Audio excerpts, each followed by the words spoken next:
I've been looking forward to this conversation perhaps my whole life. What is magic? Are we talking about something that is similar to what is shown in the Harry Potter films? In Western magic, we have a series of spirits to accomplish the magic that they want to accomplish. Wow. Would you say that what you are doing is white magic? No. I have had encounters with spirits which... Damn. Okay. Wow. Being a Western practitioner, you feel there are parallels with Indian Tantra as well? What we have in Europe is a broken tradition, and we've taken from Indian traditions, Kalima and Hanuman and Ganesh. These are global now. Almost all the magicians own a Ganesh statue and perform small acts of Ganesh puja. Are you drawn to a particular Western deity? My personal work is very much with the goddess Babalon. Powerful, but a negative telling of the female divine. Are you comfortable talking about a blood sacrifice? Yeah, I've engaged in flesh suspensions when you hang from metal hooks for the goddess. Very often a practitioner is making an offering of the fluids or of their own blood. Is this what people call witchcraft? Is the Stonehenge the most powerful place in England? Stonehenge is troubled place. It's been pretty broken up. I'm of the belief that Jesus Christ was definitely a sage, but I'm also convinced that his original teachings are slightly altered. Yeah, a lot of what we think of Christianity is better thought of as the work of St. Paul. Really? Yeah. The time that Christianity took over Europe, I am sure there were extremist Christians back then as well. It was an extreme religion. The Christians deliberately destroyed the gods that were in the statues by smashing the noses off the statues and often carving crosses on them as well. Just feeling very blessed to be in your presence. I've really prayed to the divine to send someone like you into the world of the Ranveer Show. I feel I've not even tapped into 5% of everything you've seen and done in your life. We recorded this podcast towards the end of 2024, and I promise you that this is one of the most mind-bending guests to have entered the realms of the Ranveer Show. You'll know why I'm saying that after you complete the 2 episodes that we recorded with him. The second one is very, very dark, but in order to understand the second one better, you need to understand the first one, which is centered around European magic and the world of the occult. The world of so-called paganism that existed in the geographical land that we know as Europe before Christianity entered Europe. It's got its own history, it's got its own lore. I can very loosely compare this to the world of Harry Potter to some degree. You'll see some parallels. But this is a very perspective-building conversation because these kind of topics are not spoken about openly on the global internet. I'm glad to be changing that through this podcast. Trust me, you're in for something with these 2 episodes.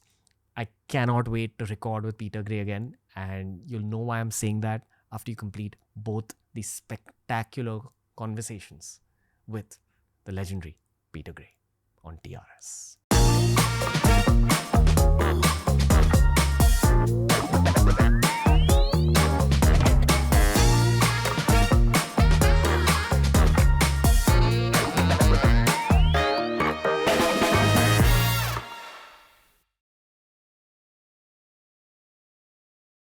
Peter Gray, this is one of those episodes that I've been excited about since the beginning of the Ranveer Show's UK tour. You're one of the focal points of my tour, honestly. So thank you for being on the show. Oh, my pleasure, Ranveer. It's really great to do this with you. Yeah, I am extremely surprised to know that you have watched our Tantra episodes. So that's just crazy to me. It's very important for me to understand who I'm talking to and making sure that we're on the same level, and to see your serious engagement with these spiritual traditions is the reason that I agreed to do the podcast. I'd asked you how you'd introduce yourself to someone who's meeting you for the first time, and you used the term occultist. Yeah. You said that I'd say that I am an occultist. I'd love for you to explain that further. Yeah, certainly. Occult meaning hidden, occultism, and to be an occultist is to be interested in the rejected knowledge, the parts of human experience which are often pushed into the darkness and unexamined. So it means that I'm interested in the hidden capacities within people the hidden signatures within the world around us. So occultist is a fairly good description of what I do. Okay. Hidden knowledge. Hidden, yeah. Okay. You feel there are parallels with Indian Tantra as well? I think there are significant parallels with Indian Tantra, given that the tradition that we're part of has been fed into by the knowledge of the Indian subcontinent. So when you look at Western magic and you look at Western occultism, the impact of the time when the English Empire controlled India means that we gained a huge amount of material from India. The traditions that I'm involved with have explicitly drawn from Tantra, from Kaula Tantra traditions, and have fed them into our own understanding of what we do in the West. Wow. Okay. I can't believe you said Kala Tantra. Yeah. It's Kola Tantra in the but I can't believe you said that.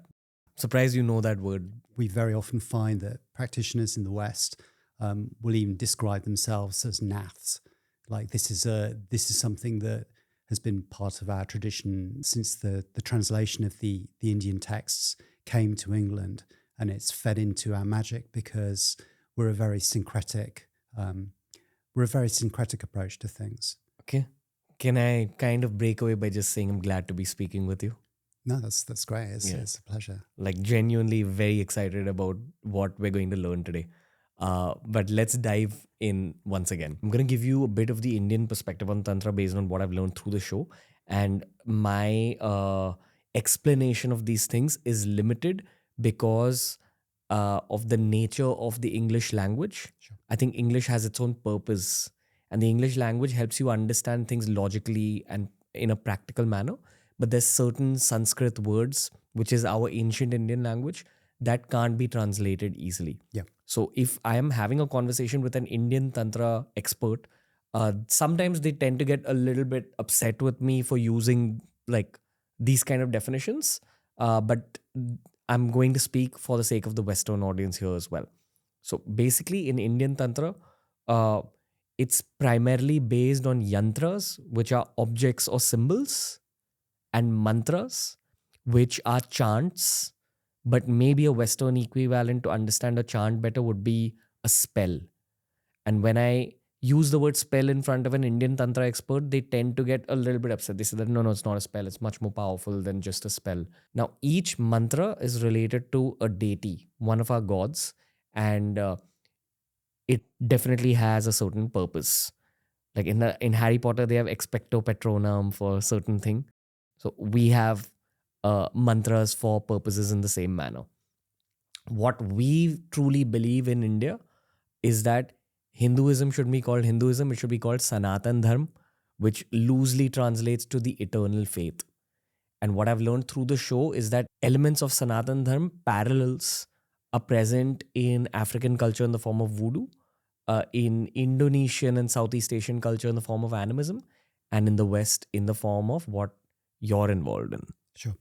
Would you like to say anything based on what I said? Absolutely. So you'll find that Western magicians still very often use Indian mantra, particularly if they have a meditation practice. So for a meditation practice, the use of mantra and breath is something which is seen as a fundamental skill. Obviously, for an Indian tantric, what we do might look quite basic.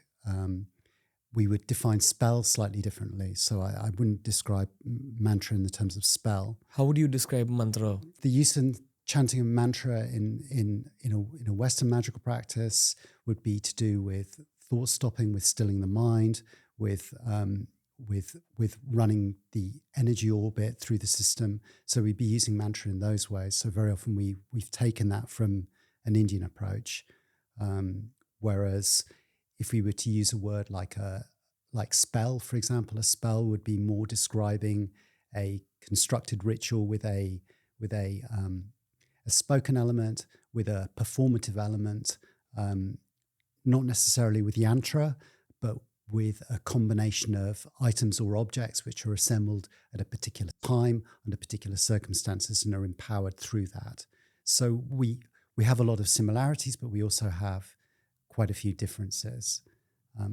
Aside from the Indian use of mantra, a lot of people have also taken our tradition back to a period in history of syncretism, which we can see as Greco-Egyptian. So Really? So at this period, we've been drawing a lot. One of the most important magical texts, which has been used by us, is a series of texts called the Greco-Magical Papyri, and these are a collection of texts and techniques which contain barbarous words. So long strings of syllables, and the chanting, the recitation of these words are used to put the practitioner into an altered state of consciousness. So we're using them in that way too. You just explained mantra in English in a very accurate way. Like, I think any Indian tantric would be sitting in front of you would say, yeah, that's a much more accurate description than just using the word as spell. Yeah. Thank you. That's great. So many things to break down here. I definitely love to ask you more about magic, because it's a word that you mention a lot. What is magic? Okay, so the most common definition of magic that we use in the West is one taken from a magician called Aleister Crowley, who's perhaps our most famous magician in the Western tradition. And he defined magic as the science and art of causing change in consciousness in relation to the will. So it's focused on creating change with the will. Now, this was a Victorian definition. This is a definition which has changed. So this idea of consciousness changing has continued. And when he talks about the will, he's talking about it in a very technical, specific way. So when Crowley talks about the will, he's talking about one coming into alignment with one's guardian angel, which we could consider as a stellar daimon. So when you're born and your horoscope is cast and set, there is a particular spirit that's set over you, and your job as a magician is to come into alignment with the teachings of that and to become the person that you're meant to be. So you're meant to fulfill yourself in this fashion. Is this the equivalent of a deity?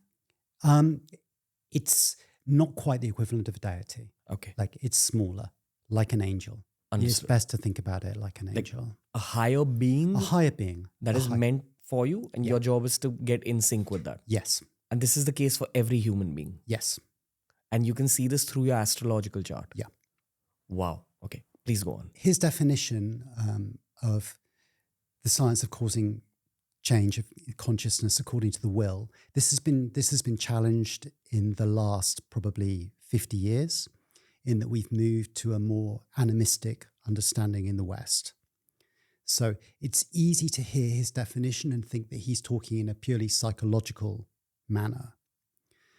Whereas what's happened in the last 50 years in Western magic is that we've shifted from a psychological model more to a spirit model, and an understanding that the world is peopled with spirits. And so the work that we are engaged with is more of a spirit work, and that we're aware that spirits are the actors, the movers who fulfill what it is that the magician desires. Have you seen the film Aladdin? He has a genie in it. Sure. Which kind of is parallel with what you're saying. Right. A higher being that can be helpful. When I use the word helpful, what does that make you feel? The idea of a spirit helper is something that's been common in the Western tradition since, at least ancient Greece. So the idea of a spirit helper is particularly that. What you'll often find with a Western magician is that they have a series of spirits with whom they work and whom they task to accomplish the magic that they want to accomplish. Wow. Okay. I have a lot of Muslim friends of mine who I've had these conversations with. Islam also has an element of particular prayers. They also have a parallel practice where they will have their own jinns. Yeah. Now, jinns can also be evil, but there are some jinns that are helpful as well. Yeah. Similar to what you're saying? Absolutely the same. Same thing. Same thing. It's a very good parallel. Okay. I'm trying to understand your world a little bit better, but I'll give you kind of an explanation from what I've learned from Rajarshi Nandi and all the Tantra guests we've had on the show. What Sanatan Dharma, Hinduism says about Tantra is that, hey, the end goal is human evolution, which is very far away. So if you get into practice, it's going to take you lifetimes. You're going to be reborn and you're going to have to continue your practice from where you left off. But the end goal is to become one with divinity. Okay, what the West calls God. Yeah. Now, in order to get to that process, you need to utilize mantras and yantras, which will help you evolve up till that point. And that is supposed to be the goal for anyone who's born in a Hindu family. Most Hindus don't know about this because people have not understood the essence of Tantra. But they say that towards the journey to that goal, when you're using the mantras and the yantras, what ends up happening is that you are blessed with, for lack of better words, superpowers like siddhis. Your mind keeps evolving. And in our faith, it's said that these are just distractions to test you. The universe tests you. They say that, oh, here's the ability to have a heightened intuition. Here's the ability to have a calm mind. Here's the ability to bend reality. You snap your fingers and there might be a flame coming out of your hand at a very high level. But these are all distractions to test you against your desire for the divine. Do you still want the divine? Do you still want to reach God? If you do, great. If you don't and you get caught up in the arrogance of the superpowers of the siddhis, you're going to fall. So it's a great way of looking at it is like the game Snakes and Ladders. So as you keep playing, at certain points in your evolution, you'll see a ladder. That's great for you if you've been very disciplined and faithful with your practice. But then at certain points over the course of your own spiritual journey or your life, you're going to be tested. And if you fail those tests, if you become arrogant, if you stop practicing, if you harm other people, because karma plays a huge role in this whole process. So if you have bad intention with this process and you become very powerful, you use it negatively, that's like touching a snake on that Snakes and Ladders game, and then you go down the board. You go down the spiral. This is a fair understanding of what I have gained from doing countless Tantra episodes. But what would you like to say anything about what I've just said? I think it's a completely understandable perspective. We are not chasing siddhis, particularly in Western magic, although we are having some of the experiences that you would recognize as siddhis occurring within practitioners. Magic in the West has gone through various stages. So there was a period when there was a lot of thought about this evolution towards Godhead, particularly using the model of the Kabbalah, the Jewish system, where there is a tree of 10 spheres and one moves through the spheres upwards towards Godhead. And as you move towards Godhead, you go through different challenges, and there are different siddhis that occur on that process. And that was very much, it was very much the idea of a spiritual evolution of the practitioner. A lot of the focus in Western magic has changed to looking at the specifics of practice rather than looking at the specifics of a spiritual development. So you will find that Western practitioners will present a whole range of approaches to this. Some will say, not using this term, not using the Indian terms, but they will say this is about the siddhis, and they're interested in the siddhis, and it's very easy to see individuals who become trapped in chasing those things. Like there are problems with that. But I think people have become somewhat reticent about talking about spiritual development, which is somewhat of a dirty word.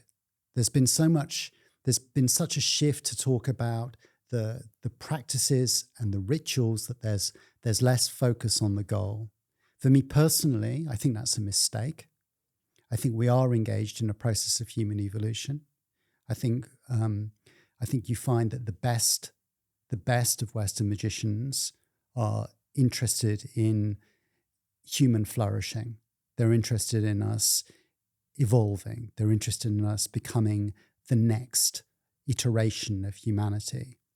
And those ideas that you spoke of evolution through lifetimes, personally, I'm interested in more of the lightning path. I'm here to do my work, and then I will go. Whereas you will find other people in the Western tradition who have taken on the ideas of reincarnation and are seeing themselves working through a chain of lives. But those ideas of reincarnation, which were very, very, very popular in the Indian influence, kind of like Victorian period of magic, they're less popular. They've shifted more into the New Age, simply because a lot of the people who talk about past lives tend to be quite deluded individuals. They tend not to be particularly serious individuals. They tend to think, I was Cleopatra or I was Napoleon, or, and there's a sense of grandiosity that comes in with that. But I think anyone who's engaged in these practices will have had some past life experiences. But I think all of us are looking at love, life, liberty, light as what our work is aimed at. Okay, so the nucleus of your practice as well as your mind as an occultist is, hey, stay in the moment, do your best as a practitioner. Yeah. Because that's how you move forward in the snakes and ladders game. Yeah. Are you moving forward to a particular point? Not necessarily. It's just about the practice. Yeah. This is a very healthy version of Tantra. This is what I've had a lot of my spiritual mentors tell me as well, that just be concerned with doing your best with your discipline, your sadhana. Yeah. Many more questions for you. This is something very interesting that you said, because I'll tell you what, you're English, and I feel a certain connection with English people because I've grown up watching a lot of football and cricket, and I understand your culture very deeply. Coming to the UK was a life's dream of mine. Now, the thing is, in India, and I hope this takes nothing away from our human connection on any level, because I look at this as two souls speaking with each other. So I say this with a lot of caution. But when you're growing up in India, there's a lot of resentment towards like the British Empire from back in the day. I'm not even going to get into that conversation. But we're constantly spoken about everything that went on in India. I have never heard a British person speak about the flip side of the British Empire, where Britain and Europe in general rediscovered certain things about Oriental philosophy from India, and it traveled back to the West. I found that so fascinating. So could we like rewind a little bit in history? And again, this is not a conversation about colonialism or anything like that. I'm just trying to understand it from the perspective of your predecessors. Sure.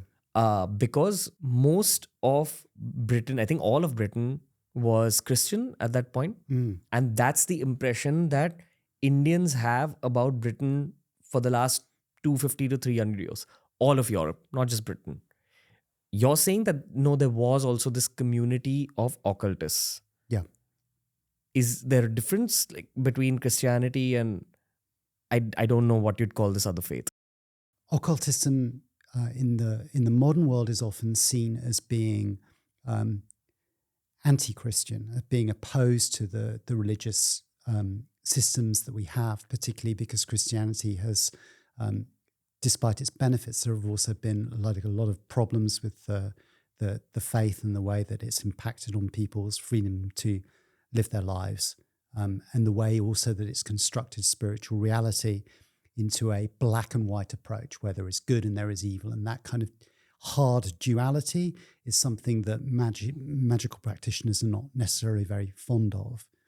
But the practice of magic in the West has also been framed in Christian terms for a long time. Most of our traditions, most of the things that even people would think of visually as being black magic, a magician in a circle, like calling a demon, for example. This is originally a very Christian form of magic. So we've come through a lot of problems with Christianity, and we've been influenced extremely strongly by the empire that England once had, because of those people who've come to India and of the English people who travelled to other places and brought back their knowledge with them. So whether that's voodoo practitioners talking to practitioners because they now live in London and are interacting with them and exchanging notes, whether that's the Indian traditions which came back, particularly through many of our magicians previously traveling to India, learning from the Indians and seeing the things that we have missing. Because what we have in Europe is a broken tradition. We don't have all of the pieces. Why? Well, largely because of the impact of Christianity on like extinguishing all of the pagan religions that existed in Europe before that. So all of the animism, all of the gods, all of the sense of the sacred, a lot of this was considered to be forbidden. This was all considered to be under the realm of the devil. So it made it very difficult for us to do things like look at the body, because Christianity is very often opposed to the body and opposed to the truths of the body and opposed to sexuality. So all of these areas have been oppressed. They've become occulted, going back to the start of the conversation, that they've been driven underground. So these kind of darker areas are the areas that we've had to go into and find light. And when we find that there's no body tradition, we've looked globally and we've taken from Indian traditions. We've learned from these places. We've learned from Taoism. We've learned from a whole host of cultures in order to find the pieces that are missing in our culture. And India's been an incredible wellspring for that. Okay. Many more tangential questions. Yeah. I'd love to go back to the ancient past of Europe. Yeah. We use the term AD and BC, before Christ. So that BC phase, we're probably talking about the Roman Empire at the beginning of it. Yeah. But how far back does your understanding of history go to? Do you go back to like 10,000 BC and phases like that? And I'm asking you this based on your studies, your conversations with people from your community. Yeah. And I'm asking you this because in India, there's currently a movement going on headed by people like Nilesh Oak and Rupa Bhati, who are trying to research upon ancient Indian history. And we're realizing that the history we're taught in history books is a little bit forged. Yeah. Have you heard of the Ramayana and the Mahabharata? Yes. There are two epics. So these people are trying to date the Ramayana and the Mahabharata based on text and astronomical records. And the history of India has been dated back by these people up to 12,000 BC. Now, all over the world, but even in India, we have archaeologists who have followed like the Western school of thought and are deeply opposed to this kind of thinking because it breaks all of their beliefs. People like Graham Hancock, who's a British researcher, he's facing the same problem with archaeologists from the West, that the history that you and me have learned in school is forged a little bit for sure, especially when we talk about this before Christ period, BC. So we are realizing, like, especially I had a conversation with Rupa Bhati. What she basically said is that we have a text called the Rig Veda, which is our oldest Indian text. And we have a bunch of Indian texts, but the oldest one is the Rig Veda. Based on her research, she feels that it stretches back to 200,000 years. Now, based on archaeological records, we know that man originated from Africa. I know that lots of countries in Africa still follow voodoo. I know that in India, Tantra has been a tradition perhaps since that 200,000 year ago period. We also know that the world has gone through ice ages. And what we believe in Sanatan Dharma is that the Mahabharata, the great war that took place, didn't just include people from the Indian subcontinent, but it included people from Syria up to Mongolia and Russia up to Sri Lanka. That's the landmass that was included, which was all of humanity almost back then, other than Africa and South America. So parts of the Americas were occupied, parts of Africa were occupied, and this Asian stretch was occupied.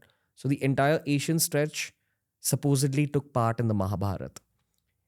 Because Europe was not livable at that point because of the temperature conditions. This is the kind of stuff that's come out from the conversations with Rupa Bhate and Nilay Shok. So we believe that a big mass of human beings actually migrated to the West over the course of the last 200,000 years. Specifically, if we speak about the Mahabharata, it's dated at 5561 BC. And we believe that some of the traditions travel to the West. Now, parallelly, I know that the religion that the Vikings followed has a lot of parallels with what we follow in Sanatan Dharma. I know that the Celtic culture, it's called? Is it Celtic or Celtic? Celtic, it's fine. Yeah. Either. Okay. Which was followed in Britain. Even that has a lot of parallels. Are you also kind of following the Celtic faith? Okay.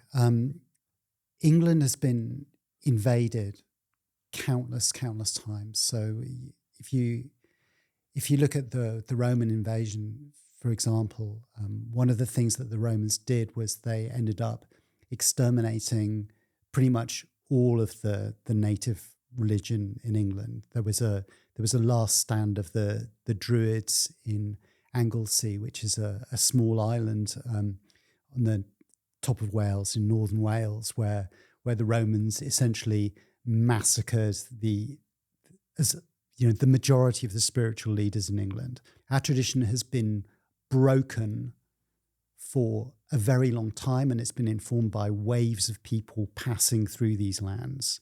So my bloodline, for example, I'm entirely Northern European. So my ancestors came here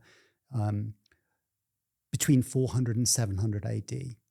So I'm a latecomer to England, and many English people are. We're a really mixed people. Do you know where your ancestors came from? Yeah, they came from northern Germany.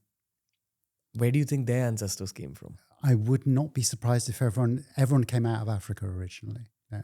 Gotcha. I'm completely in line with your understanding of ancient history that the timelines are all wrong because they failed to follow where the evidence leads.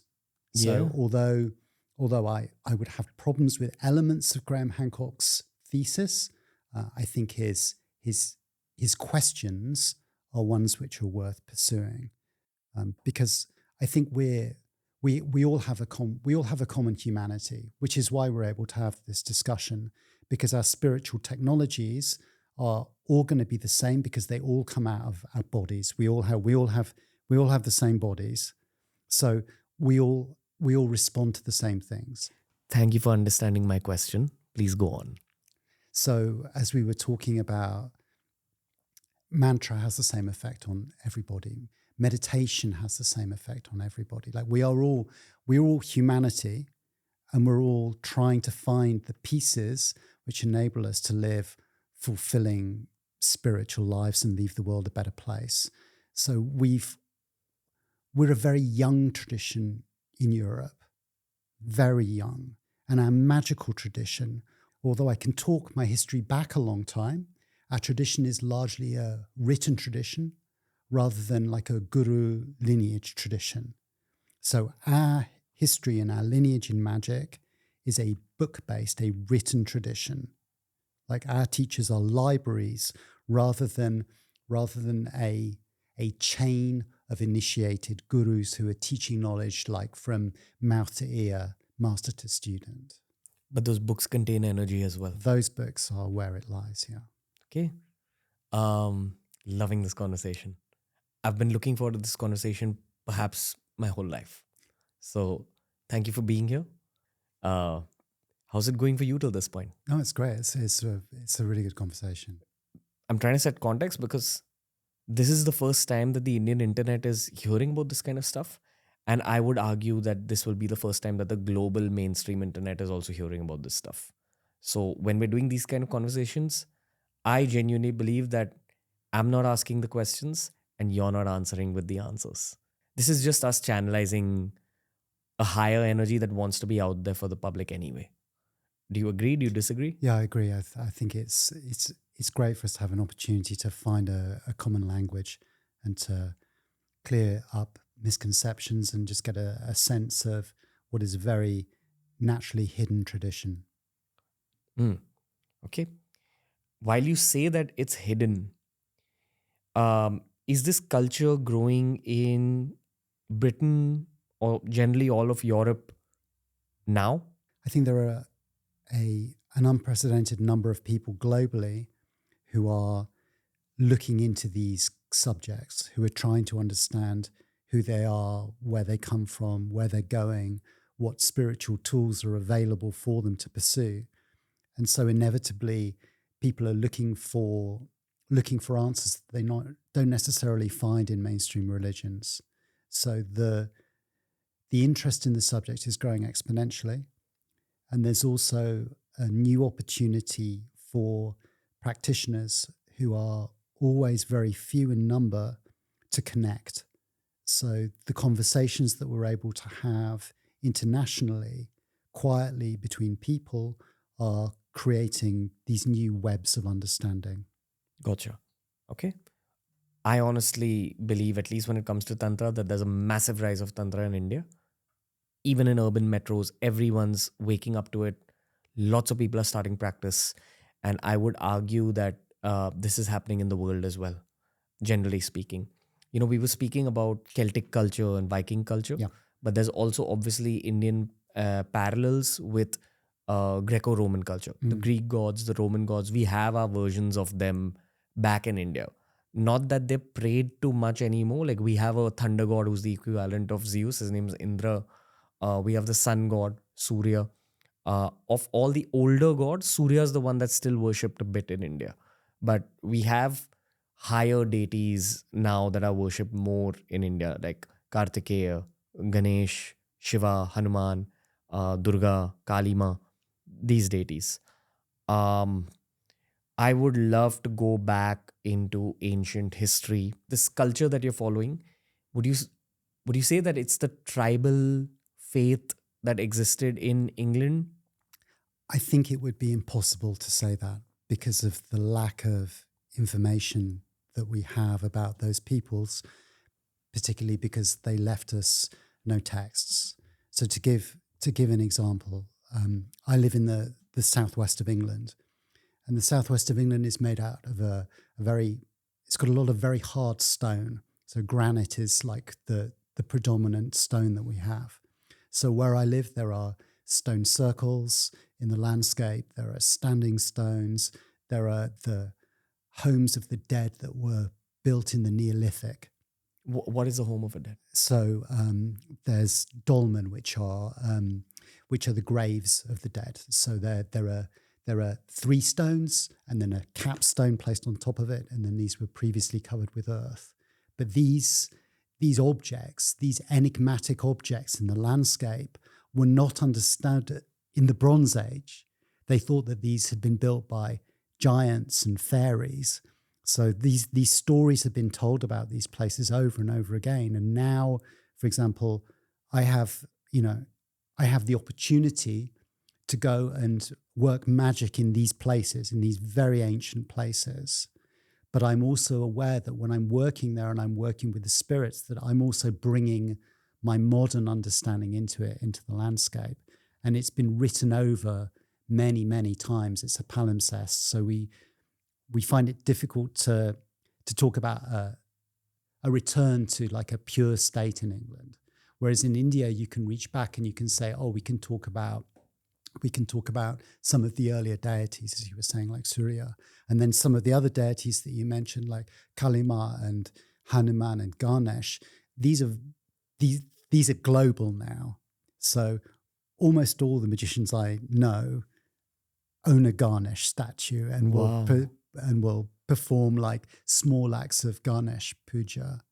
Really? And certainly we're again to look at Kalima. So that's very much where they look for their understanding of the female divine. So there's always that overlay. But in England, it's very difficult for us to say go back to Celtic gods, whether it's like Bran or Bride or any of these, because they're not storied, they're not understood, they're not part of the culture, and to go back to it is somewhat artificial for us. We are a late super hybrid. I didn't understand this last. We're a hybrid of all of these things. Okay, so understood. we contain elements of that. We contain the elements that are still written in the landscape. We're responding still to the spirit that is in the land here, but we have a whole range of stories about them. You know, Celtic stories, Christian stories, like all of these are here for us, and so we don't have the ability to go, we will return to a point in the past. Whereas in Europe, for example, you see there are reconstructionists.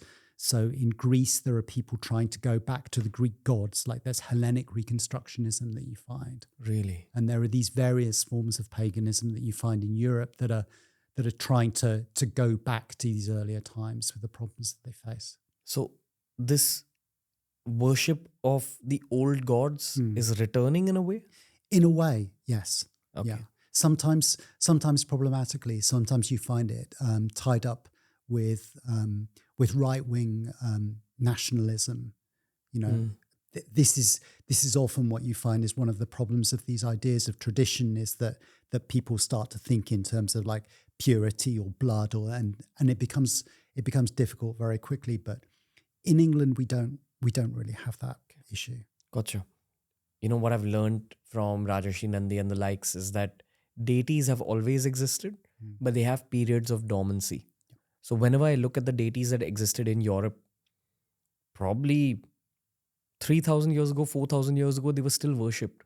But what is 3,000 or 4,000 years in the grand scheme of things? Yeah. So perhaps they were just resting and they're coming back to the forefront through processes like this, but 1 million people are going to get to know them. Yeah. All of their energy. You name Bran and...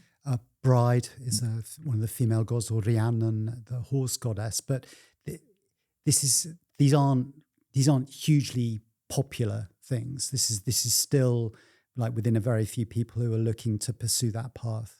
Okay. For most of us, everything has been written over so many times that. So, for example, another example of where I live, there are a lot of churches and sites that are dedicated to St. Michael, the Archangel, St. Michael. And St. Michael is the Archangel of light. And because we're in the West, that God of light is very important. But there was a God of light before Michael, and that's why people were able to respond to it, because they have this archetype within them. They see this happening in the land, and they simply call it by another name, by a new name. So there are different levels of the history that you can appeal to. No, understood. Okay. I will definitely probe you about the Hindu gods that you named, but I'd love to ask you if you yourself, being a Western practitioner, are you drawn to a particular Western deity or deities? Sure. My work is my personal work is very much with the goddess Babalon. Now, this is the goddess who you find in the final book of the Bible in Revelation, and the goddess who's described here is evoked by John of Patmos as a reaction to magic and a reaction to the paganism of ancient Rome. So he takes the idea of the divine female and he turns it into a very powerful but a negative telling of the female divine. So in Europe, we had a long Marian tradition, a tradition of worshipping Mary as a goddess, because there was something missing. If you just have Jesus and you have Jehovah, then there's no female component. So people are saying, well, what's that going to be? So Catholicism in particular worshipped Mary and was seen by other Christians as being pagan for worshipping Mary because of the way in which they were pursuing it. But that's because the history of Christianity and the way that it was able to spread across Europe was by absorbing a lot of these pagan elements and turning them, speaking in the language of the people. because you need a mother goddess. Like every culture has a mother goddess. So Mary formed the locus for that. She formed the focus for the ideas around the female divine. But in focusing on Mary has no sexual aspect because she's a virgin and she gives birth to Jesus. So the aspects of female sexuality in particular were demonized, and they were all pushed into the character of Babalon in the book of Revelation. So my particular interest is very much like it's similar to the forbidden aspects of Tantra, the like, as you see with like the 5 M's, right? Yeah. Wow. Yeah. So we're doing that, but we're doing that with Christianity. Okay, going back to what I said about Hindu Tantra context, our main goal is to reach the divine. On the way, you're given tests and you need to pass those tests, and you're also given siddhis and blessings. The thing is, when you actually take up actual Tantra practice in India and when you're guided by a guru, you get to choose the pathway you want to go down. And I'm not going to get into the details of the pathways, but broadly speaking, there's Dakshinachar, which is like an easy way of going about it. It's a sattvic way where animal sacrifice and meat eating are not a part of this process. But if you want to make it a little more fierce, there's Vamachar, and the most fierce one is Kolachar. The one even more fierce than this is Aghora, which is not for the average everyday person. So you're saying that these are elements of European Kolachar Tantra? Yes. Okay, because in Kolachar, we speak about the 5 M's. I don't remember the Sanskrit words for it. I think it's Matsya, which is fish, like seafood, fish. Mas, meat. Madira, alcohol. I think Methun, which is sex. And there's another M, which loosely translates to grain. Yep. So these are the 5 elements: alcohol, sex, meat, fish, and grain. So you end up using these 5 elements in your practice. It's similar. It's not exact, but it can be understood in terms of that kind of work. Okay. So the techniques that are very often used in magic are these forbidden aspects. So yes, those are things which feature in the practice. Okay. Peter, let's talk about your story. Sure. You're not from a family that is into the occult at all? No. What's your background? Like in your childhood, were you drawn to this stuff?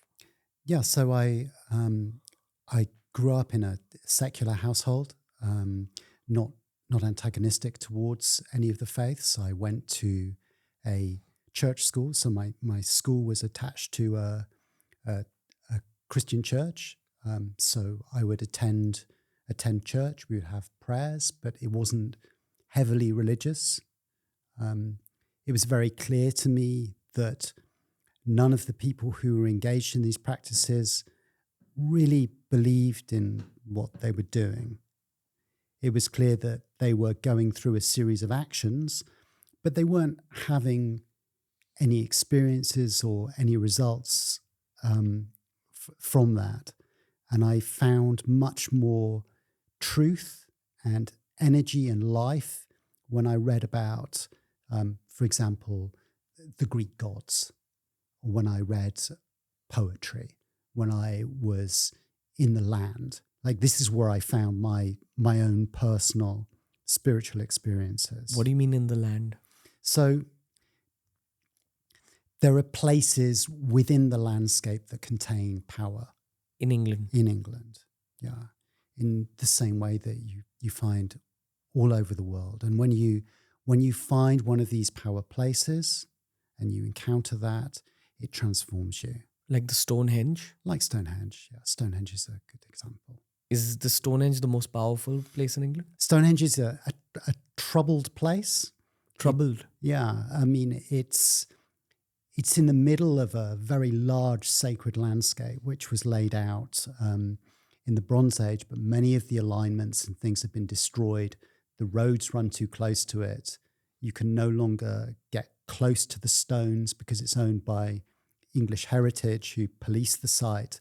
So it's very difficult to understand and feel the energy of that place in the way that it used to be. It's been pretty broken up. It's a temple that's corrupted by modernism. Yeah, I think that's fair to say. Okay. You could still have a spiritual experience there, but it's in a disputed and a damaged landscape, which naturally has an effect on the place. Okay. So where are some powerful spots? I couldn't share them. Okay, I appreciate that. Okay. Don't worry about it. It's fine. But you're saying there are these powerful spots that the British community knows about. Yes. Okay. At some point in our future, because we're going to have so many more meetings, would you be comfortable taking me to a spot? Yeah, no, I'd love to. Okay, but you just can't reveal it on a public forum. Yeah, I'd prefer not to. Okay. Like in Australia, they have Uluru, the rock. Yeah. And by the Australian tribal faith is a whole other topic. Yeah. Have you explored that? Yeah, I'm aware of it. Yeah. Okay. Yeah. But same parallels. I had this same conversation with an Aboriginal man that I met. And he got emotional talking about it. Yeah. Because you realize that we're all the same, we're all doing the same things. Yeah. You know, in Tantra in India, when we are going about our mantras and our practices, you basically are releasing energy. So I'm talking to you here. A human being is talking to another human being. My reality and consciousness is meeting your reality and consciousness. And we live in this reality that contains money, that contains romance, that contains movies, that contains education. But this same reality is an outcome of how our brain works. There are things that we can't see which are present around us. And as you keep evolving, some filters are removed from your head and you're able to see those things. But when you're going about a disciplined practice that's rooted in faith, you're releasing large amounts of energy. What's believed in Sanatan Dharma is that that large amount of energy is used for your own spiritual growth. Or you could use it for something that materially benefits you. Yeah. And in some very unfortunate situations, some people may use that large amount of energy that's released through tantric practice for malicious purposes like harming another human being. That's where this element of kala, jadoo or black magic comes from. Fair explanation? Yeah. Does black magic exist in your world as well? Yeah, absolutely. And there are people who use it with malicious intent. Yes. For what? Exactly the same things that you'll find in your cultures to harm other people, to accrue things that they don't have the right to possess. But it's probably overstated in terms of Western magic because there are so few practitioners, and finding practitioners of a level where they can be effective in these kind of practices is vanishingly rare. So although people will talk about these things, it's probably overstated in terms of its efficacy. There aren't enough like strong black magical practitioners for it to be like much of an issue. Would you say that what you are doing is white magic? I would avoid seeing things in terms of those two binaries. I wouldn't say that there's black or there's white because it depends on your perspective. You're just concerned with your practice. Yes. Gotcha. Yeah. And so my practice to some people may look black and to some people may look white and to some people may look grey. You were speaking about your childhood. You said that you felt energy in the land. Yeah. So you came across these energized spots even when you were a child? Yeah. Yeah. Just by destinies? Yeah. Yeah. It happens. Okay. I was very fortunate to grow up in a place with a lot of very special places. So not everyone has that opportunity. Okay. What happened in your adulthood? Like, how did you begin your process? So I've always been a questioning individual. I've always been interested in pushing my boundaries, like physically, intellectually, like looking at ideas that you're not necessarily meant to look at. So I explored radical atheism for a while because I was so disappointed with the way that the that the Christian faith in particular treated people. Then I read a lot of works of existentialism, and I started to question what it meant to be alive. Then at university, I began to look at these rejected areas of the occult. And I started to perform experiments as people do. So at university? Yeah. You had study material in? No, but personally, not Okay. through not through official channels. Gotcha. Go on. So I began experimenting with meditation practices. I began using tarot cards, and it was very clear to me that the universe was far stranger and wilder than official reality would want you to think. And so I continued to read, I continued to educate myself, I met people, I performed experiments, and my worldview gradually evolved. Okay. Those experiments that you performed early on, there was an outcome that Yes. convinced you that reality can be bent. Absolutely. Are you comfortable sharing any example, or you'd like to keep that private? I'd like to keep a lot of that private, but what I can say is that I have had encounters with spirits which were not me. So one of the critical experiences I think you have as a magician is an understanding that it isn't something that's happening in your head, that there are external entities which don't have bodies like us, with whom we can interact and who display intelligence. Are they with us right now?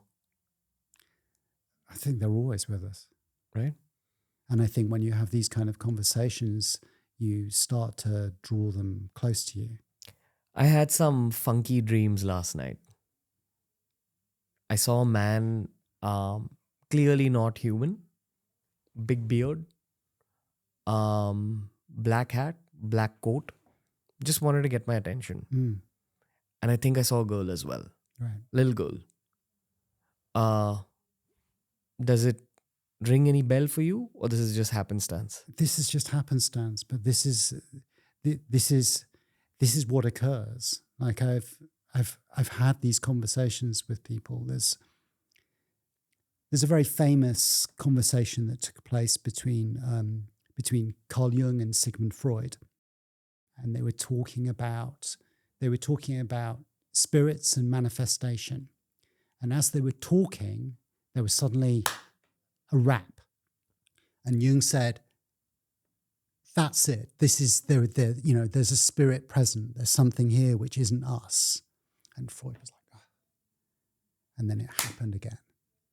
And that's what occurs with the practice of magic. And this is why magic is something that requires a great deal of discipline, because you draw things to yourself.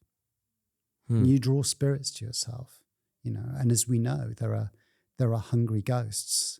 Not everything out there is good, but there are lots of things which are interested in humans, that are interested in the energies that we have. So you're saying that just by having this conversation, we are attracting attention from the spirit world for sure? Yeah, always. Well, that's the story of my life. Yeah. Had enough of these experiences. I've had so many experiences I can't share online, some dark, where I'm just used to it by this point. Yeah. Should I be afraid of you on any level? No, you don't have a reason to. I Right? mean, you're not crossing me. Yeah, but do people try crossing you?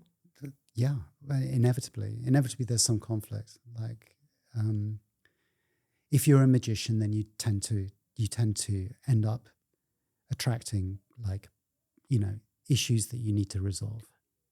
Do you mean like skeptics? Not skeptics, no. Okay, you mean like other people who understand this? There are other people who you come into conflict with, and you see this in tribal cultures. You see this all the time. You have a tribe which has a magician, and you have another tribe which has a magician, and the two magicians end up coming into conflict. And in the modern world, people are drawn into conflict very easily because we're all on social media. We all have a platform in the world, and there are people who will like you, and there are people who don't like you. And there are people who wish to do you harm, and there are people who do good to you. What are you feeling in this conversation? This is a benefic conversation. This is a great opportunity to talk to someone who's on a genuine spiritual path. Yeah. What do you think my intention is with this? I think your intention is to learn. Yeah. I think you're completely open to this because you've had these experiences and because you have a practice, and we're able to talk on a level and find a common language between us. I think it's the 26th of November, 2024. I want this same episode to be viewed 100 years from now. Perhaps you and me will be gone by that point, at least from these bodies. Yeah. And people should be viewing this and gaining some value even then. And hopefully at that point, it might just be a beginner's episode. Yeah. Because humankind would have evolved. Yeah. But coming back to this energy that we're speaking about. So I asked you that, should I be afraid of you? And you said that, no, you're not crossing me.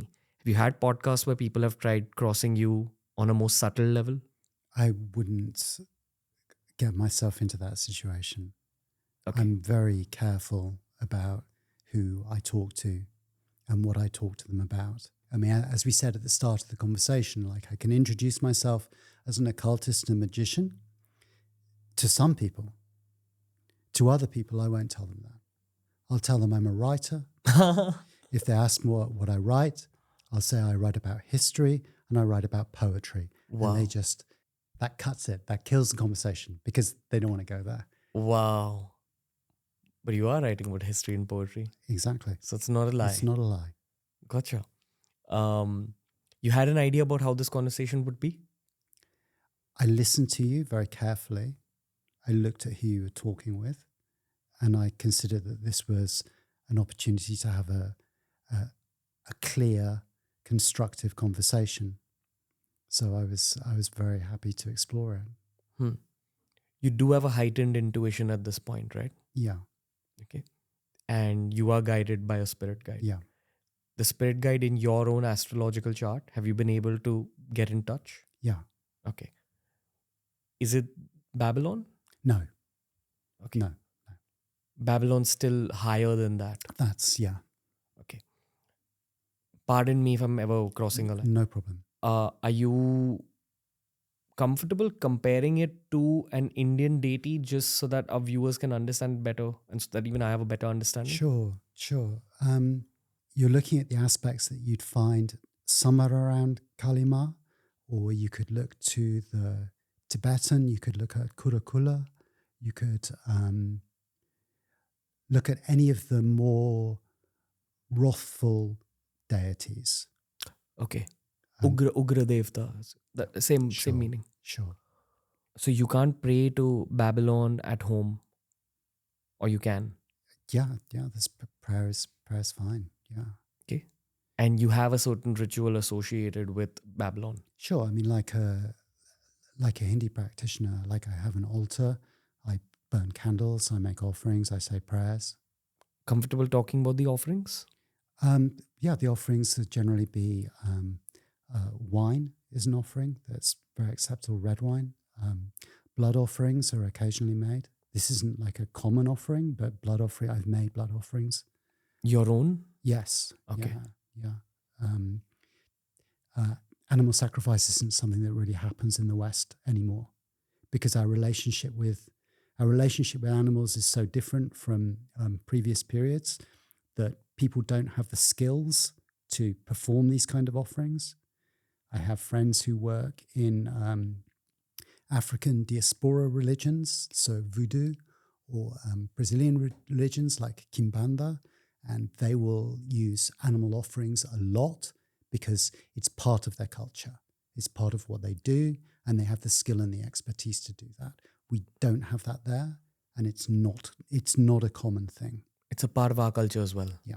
When it comes to Kali Ma. Yeah. It's called Bali Pratha. Yeah. And it still happens in Kamakhya Devi Mandir, which is one of our energy hotspots in India. Yeah. So those kind of things, that very often a practitioner is making an offering of sexual fluids or of their own blood. This is what's normally used. Yeah. How did you learn all this? How did I learn all this? Through people you met. A combination of books, people, and contact with deity. This is how our tradition works. And how many years has it been? 30, 35 years maybe. I'm going to pause this conversation just for a bit. We're still rolling, but can I shake your hand in terms of thank you for being on my show? Because, I understand the intensity of your work, and I'm honored that you're speaking about it on our show. So appreciate, deep gratitude. Thank you. But let's carry on. We recently had someone called Brother Salvador on our show. He's a real life exorcist in India, and he's very rooted in the Christian faith. And he prayed for me, and it was one of the most positive energy days of my career lately. So I know that you'd still be able to find a lot of Roman Catholics, a lot of Christians who are extremely rooted in their own spiritual sensibility.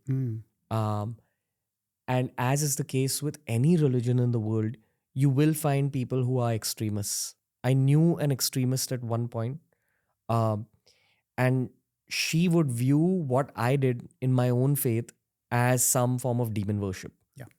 So she viewed Kalima as demonic, and she was very against my worship of Kali. I view Kalima as my mom. That's the equation I share with her. She's mom. That's it. And it's not that my journey has furthered that much where my practices are as fierce and as ugra as yours. I don't know if it'll ever be that fierce. But right now, I just have an emotional connection with Kali. She never understood it because of how Kali looked. And I'd always questioned why that human being came into my life. In retrospect, I've realized that it's for the sake of understanding the world better. Not everyone would be open to your own spiritual practice or the way you look at things. And I know that every extremist from every religion looks at other faiths in a demeaning manner. So there's extremists in Abrahamic faiths. There's extremists in my faiths. The extremists in my faiths look down upon other faiths. Yeah. But there's also open people in every faith. There's spiritual people who feel a sense of human kinship. They feel a connection with each other. And this conversation is for those people. Now, you spoke about making blood offerings. On the surface, that sounds like something that would scare the average person. Hey, this guy is like offering blood. Is he worshipping demons? What is he doing? Okay, I understand this. I understand what you're doing because we're dealing with bending reality here. Yeah. And we don't even know the ancient guidelines that were in place for thousands of years before you and me were even born. You're just following ancient guidelines because that is how our reality works. Yeah. If you do a certain set of steps, you will bend reality in certain ways. That is what a Hindu puja is as well. That is what your version of a puja is as well. This is just a part of your puja. Yeah. Right? Yeah. Are you comfortable talking about a blood sacrifice? Yeah, I can talk about that. I would love to know your perspective on it.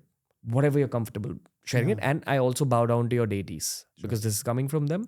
So I take their permission to speak about these things. What I'm doing is as you say, it's quite left-hand path. Like it's not a practice that I'm suggesting is something that the majority of people should pursue. Absolutely not. This is a very limited, difficult thing that only a few individuals are ever going to be drawn to doing. And some of the individuals who are drawn to do it will also be somewhat disturbed. Like you'll find people who have psychological issues who are drawn to this kind of work. So it's not without risk. It's not without risk of obsession. It's not without risk to people who are engaged in practices of self-harm, or people who are particularly masochistic. And I'm confident that I have none of those characteristics within me. But for me to make an offering of my blood to my goddess is an understanding that all of my blood ultimately belongs to, the Mother Goddess. That my blood ultimately all flows into her cup. So for me to make a blood offering is simply for me to reaffirm that promise that my acts and my intentions are all towards that point, that my blood ultimately belongs to her. So it's not a rite that I do regularly. There is a famous rite that's in the Western tradition called the Mass of the Phoenix, where one cuts oneself and makes an offering of the blood to the setting sun. And that's done that can be done literally every day, just with a small amount of blood. Very few people engage in that. I don't engage in that. I've performed that ritual in the past, but my blood offerings tend to be much more precise when I'm doing something major, when I'm making a major commitment. So rather than it being a regular puja practice, this is something which is saved for a major ritual. So yeah, I've engaged in various forms of ordeal practice for the goddess. So I've worked with cutting, I've worked with hooks. So I've done flesh suspensions. I've done these kind of body rites. What is a flesh suspension? When you hang from metal hooks. When you hang? Yeah. That's a ritual? Yeah. Okay. So this kind of work, these kind of ritual practices you find in the West now. Rare, but these practices are there. Okay. I spoke about my Christian friend. In my eyes, and I've had countless Christian friends who are rooted in their own spiritual journey as well. I do feel she was a bit of an extremist, and she would look down upon what I did. I know she looks down upon what you do as well. Oh, yeah. Yes, absolutely. Yeah. But I'm bringing her up because I'm trying to go back to the time that Christianity took over Europe. I am sure there were extremist Christians back then as well. It was an extreme religion. Back then. Yeah. I'm sure they looked down upon ancient European practice in the same manner. They destroyed ancient European practice. If you look at ancient statues in museums, you'll find very often that they've had their noses smashed off. And you look at them and you think, oh, this must just be a delicate part of the sculpture, and this has been damaged. But no.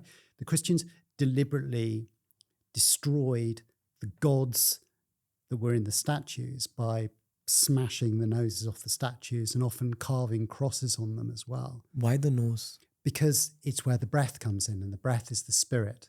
So the bringing in of the spirit to the statue, that's where the life is, the prana. So it prevents them being able to function magically. The Sphinx also has a destroyed nose. Yeah. Yeah. So this is a deliberate counter magic, because they believed that there were demons in the statues, because the Christianity believes that all rival gods are demons. This is the difficulty with the approach that's taken, because it's begun as Judaism, and in Judaism they have a tribal god, and the way that their culture had cohesion was that the people all had to worship the same god. And then when Christianity came along, it took the same idea of a singular God and a singular truth and a singular way of doing things. And in order to do that, all of the pagan gods had to be demonized, had to become demons, had to be described as demons, had to be described as the devil. So they have a very limited view of the spiritual universe. And that's the difficulty with talking with Christians. I mean, so for example, you still see churches that will ban people having a yoga class in the church hall because they believe that this is satanic. Just the practice of hatha yoga is seen as a satanic thing. My friend would say this to me, like, "Oh, why are you meditating? This is demonic what you're doing." Yeah. And I'm like, no, I really think that this is an assumption on your end because you've not experienced it yourself. Yeah. I don't have bad intention towards any human being. No. Why would I do something demonic? But she couldn't wrap her head around that. Yeah. And I reached a point with her where I said that, hey, you know what? You're brainwashed in your way. I'm brainwashed in my way. And her response to that was, no, you're the only one who's brainwashed. I'm not brainwashed. Yeah. And I didn't say anything after that. Yeah. This is the difficulty when dealing particularly with the Abrahamic religions, is that they have a very narrow understanding of the spiritual world. And so they will reject everything which is outside of their understanding. You know, in saying all this, I do believe in Jesus Christ myself. I do believe he's one of my angels, along with Hanumanji, along with Kalima. And on some level, I don't think that this is what Jesus Christ would have wanted. But the people who were responsible for spreading Christianity, I do believe that over the years, perhaps they altered some of his original teachings in order to spread it geographically. Because historically speaking, the human being is a warring species. We've always been at war. And as we know is the case with modern politics, religion is a tool that can be used for political benefit. Yeah. So at one point, there were some people who were responsible for spreading Christianity who added this level of extremism and intensity to it, which may not have been there originally. Unfortunately, it stayed in some pockets today. You speak to a lot of Christians today, they're relaxed. I had one of the best conversations of my life with Brother Salvador. He had respect for me and he understood that at the end of the day, we're both chasing divinity. If only we lived in a world where every religious person understood that, that's great. Live and let live. We're human beings at the end of the day. We're all born in different cultures for a reason. I'm sorry, I'm getting a little emotional about this. No. It's you know, the idea, I mean, you know, speaking to the idea of Jesus, it's very difficult to understand who the historical Jesus was. And it's difficult also to understand very often what people mean when they say it, because you can take different parts of his teaching and you can tell quite different stories about who he was as a man and what the basis of his teaching is. And when you were talking about exorcism was a very critical part of the Christian faith to begin with, where Jesus was, and I know it upsets some people, but Jesus was working as a magician in terms of the way that he was performing miracles, in the way that many God men were doing in the ancient Near East. He was engaged in a whole series of things that I don't see as being particularly remarkable, because I see that they've been done by magicians in the same period who didn't achieve the same status as him.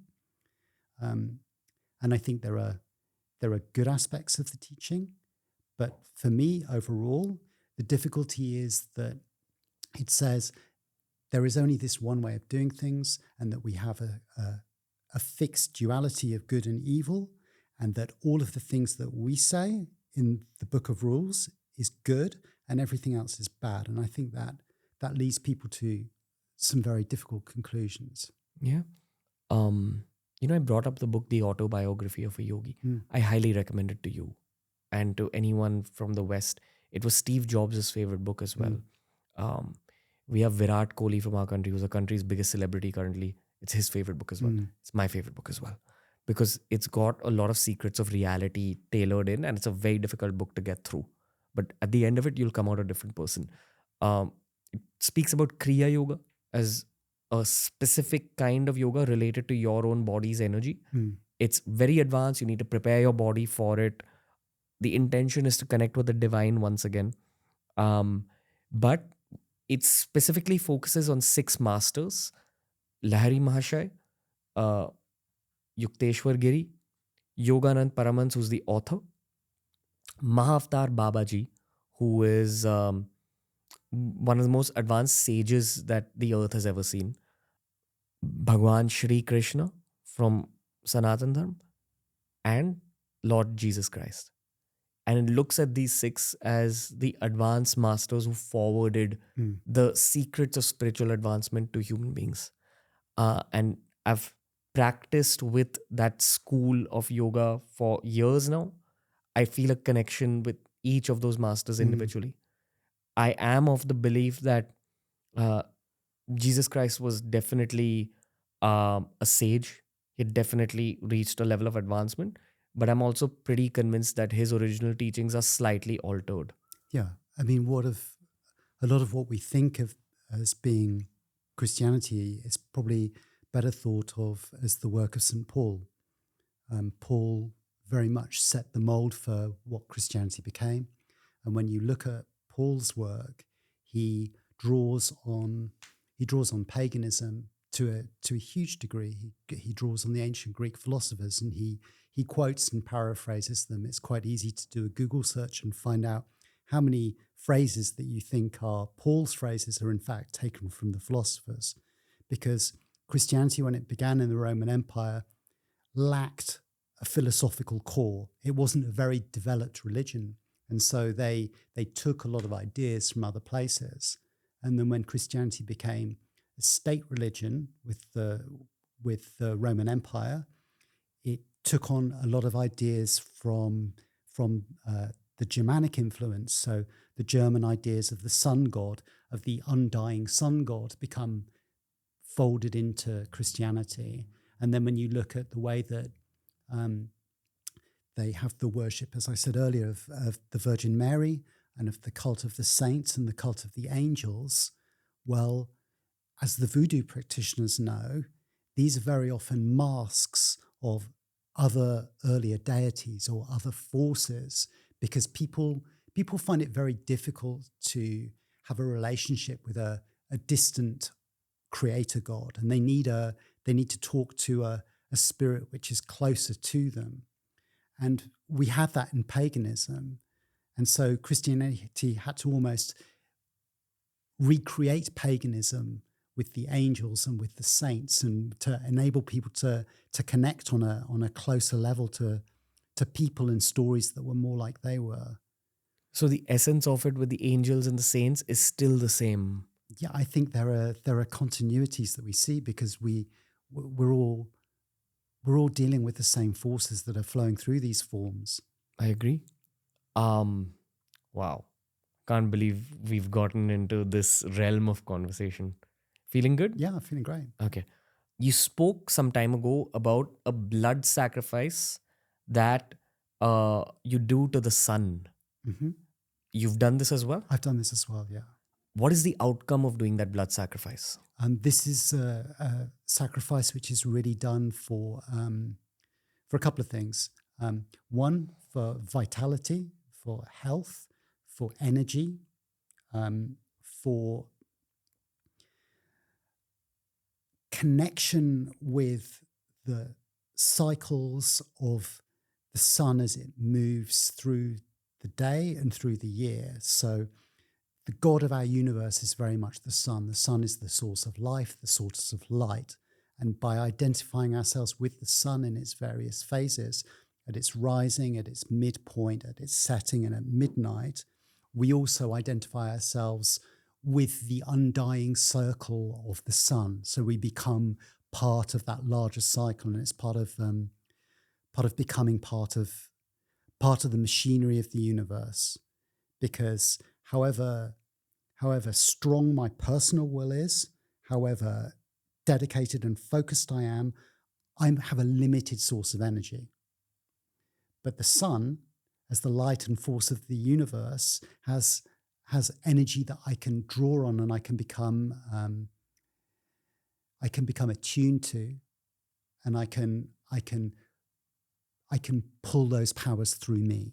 So it's part of that. You said you do this in front of the setting sun. Yeah. Right? Yeah. Are you comfortable talking a little bit more about the process? Sure. This is the ritual I'm talking about is a ritual that was introduced by Aleister Crowley, and it's called the Mass of the Phoenix, because the phoenix is the symbol of the bird which is consumed on the nest and is reborn like the sun. So the idea of going through that cycle of death and rebirth with the sun as it passes through the day and as it passes through the year also places us in an understanding that we are part of these processes, that we can go through our life's journey and we can go through into death and into rebirth if we wish to go into rebirth. And you felt a change in your own body? Yeah, I felt a change in my own body with it. I'm really hemophobic. I react very badly to blood. So for me, as a ritual to perform it, to cut myself, or on other occasions to be cut by someone else, is very demanding for me. It's not something that I choose. It's not something like I move to, like as a natural predilection. So there's a great deal of energy and power that can be unlocked from me from doing that. But are you saying a prayer while doing it? Yes. Yeah. There is a particular There's a prayer that goes with it. Yeah. Okay. That's how you make it work. Yes. So if someone just takes the hand and cuts it in front of a setting sun. No, it's not likely to do anything. This is how pujas work. Yeah. You need to combine the mantras You with have to combine everything. rituals. Yeah. Okay. Is this what people call witchcraft? In the West, it could be called witchcraft. The witchcraft is difficult to use as a term because on a global basis, witchcraft is always associated with evil, and the witch as a figure is often seen as a supernatural figure and not a human being. So a lot of my work, which is more natural, which is more spontaneous, which is more done in the land and with natural components like the plants, stones, waters, wells. All of this could be under the idea of witchcraft. This is a more animistic kind of way of working, whereas magic very often describes a more formal way of working, perhaps with a circle on the ground and perhaps with all the candles and paraphernalia. It's a much more ceremonial approach. So yes, like I have been described as a witch. It's not a word that I use for myself because I don't think it's appropriate to use a lot of these terms, like unless it's applied to you. If I am practicing something that is witchcraft, then I am then in that moment I'm a witch, but that's not my identity. In the same way that, as a magician, when I step outside of my circle, like I'm not, I'm leaving something there. I'm not carrying that with me everywhere I go. But yes, witchcraft and magic in the West, these are quite interchangeable terms. Gotcha. You spoke about the prayer you said during the sun ritual and the prayers you do in all your rituals. Yeah. Is it in Latin?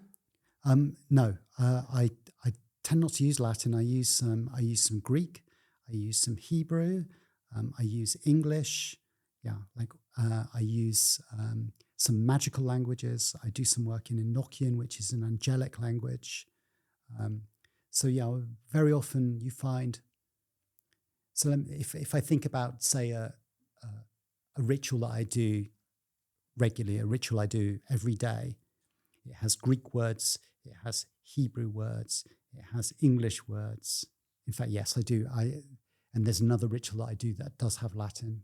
But the use of these different languages is very, very, very common in magic because, like with mantra, it puts you into an altered state because it's a language and a mode of expression that you only use in a ritual setting. So you're able to access that part of yourself by using those languages. Yeah.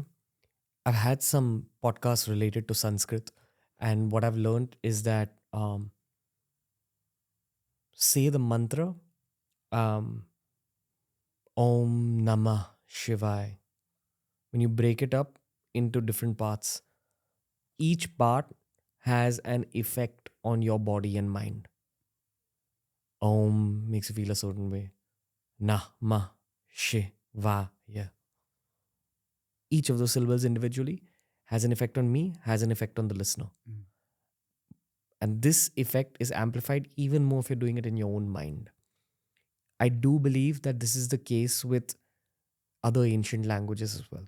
I do believe that Hebrew contains the same effect or something similar. So does Greek. So does Latin. I think that the modern version of English that you and me speak and think in is a fairly modern language that contains traces of power for sure. There is power in words like joy, happy. Maybe there's negative power in words like sad. But the word pida, which means sad, sadness, dukh. Dukh, I think, comes from Arabic, if I'm not mistaken. Definitely comes from Persia or the Gulf. These words contain power just because of how the syllables are aligned. Makes you feel a certain way. So when we're doing a mantra or a prayer, you're effectively coding something inside your own body and mind to work a certain way with power. You agree? You disagree? Absolutely agree. Absolutely agree. That's when you're vibrating these words, like when you're whether you're doing it internally or externally, it transforms the body and it affects different energy centers. Like, and if you're sensitive and you've been doing the work for some time, you can feel and you can move this through your body, and you can vibrate these words through your body and be filled with them, be filled with these divine syllables. You see this with in the Hebrew tradition as well. You see it in Kabbalah a lot. But yeah, these are common technologies that we're all responding to. Okay. We have a 4 to 5 hour slot to talk. And usually with these conversations, there's a point where I feel that, hey, let's cap off one episode. I think we've reached that point. We're at the end of our first episode because there's a lot more questions I have for you. I wish to talk a little bit about Satanism and how it fits into this whole bracket. Sure. I wish to talk about how people in your part of the world turn to Hindu gods for the sake of practice. And I definitely wish to talk about lower beings as well, because what I believe in my heart is that if you learn more about the darkness, you move more towards the light. Sure. So more on this in episode 2 with Peter. I hope episode 1 was a good introduction for you. I'm sure it was a great introduction for you, but how was it for you? That was excellent. That was a great conversation. I'm really happy to talk with you, Ranveer. Yeah. I hope you had a nice time. I hope you were comfortable. Yeah. I've been waiting for this conversation for my whole life, honestly. So very excited to move into episode 2. Thank you, Peter. Thank you. That was the episode for today, ladies and gentlemen. And I promise you, episode 2 gets even grittier. Very, very intense, getting to know about these topics from a non-Indian lens, because we've spoken about these topics when it comes to all our Tantra themed episodes. And I'm assuming that all of you Rajarshi Nandi fans have also gotten through this entire episode. Tantra is a subject that's relevant for the world audience. It's what we used to be for a major part of the last hundreds of thousands of years. That's what I genuinely believe. This is the most raw form of human spirituality. And it's about time that this raw form of spirituality returns to the global internet. That's what we intend on doing through TRS over the years. We're going to be covering the topics of voodoo, of hoodoo, of Indonesian tribal culture, of the Australian Aboriginals. So please send in your guest recommendations. Tell us what you thought of this episode, and watch out for episode 2 with the legendary Peter Gray.